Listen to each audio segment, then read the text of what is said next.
இட்லி, தோசை, சப்பாத்தின்னு எல்லாத்துக்குமே ஆப்ட் ஆகிற மாதிரி சூப்பரான சிக்கன் கிரேவி. 10 வரமிளகாய் ட்ரை ரோஸ்ட் பண்ணிக்கணும். அது கூடயே வந்துட்டு 4 ஸ்பூன் தனியா, 2 ஸ்பூன் மிளகு, 1 ஸ்பூன் சோம்பு, இது எல்லாத்தையுமே ட்ரை ரோஸ்ட் பண்ணி எடுத்துக்கணும். எண்ணெயே விட தேவையில்லை. இதை அரைக்கிறதுக்கு முன்னாடி ஒரு கைப்பிடி அளவு வந்துட்டு கருவேப்பிலை சேர்த்துக்கணும். தாராளமாக தண்ணி விட்டே அரைச்சிக்கலாம். நான் இன்றைக்கி தேங்காய் எண்ணெயில் தான் இந்த ரெசிபி பண்ண போகிறேன். ரொம்ப சூப்பராக இருக்கும் அப்படின்றதட்டி. ஸோ 2 வரமிளகா, 2 பச்சை மிளகா, அது கூடயே வந்துட்டு 2 பெரிய வெங்காயம் கட் பண்ணிவிட்டு உப்பை ஆட் பண்ணி நல்லா வதக்கி விட்டுக்கணும்.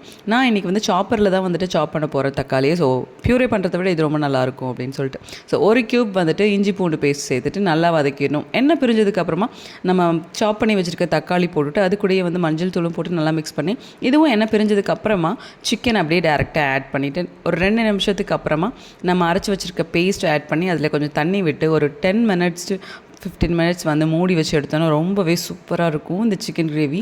ஸோ குவிக்காகவும் பண்ணிடலாம். வீட்டில் ஆட் பண்ண மசாலாவில் பண்ணுறதுனால ரொம்ப சூப்பராக இருக்கும். கண்டிப்பாக ட்ரை பண்ணி பாருங்கள்.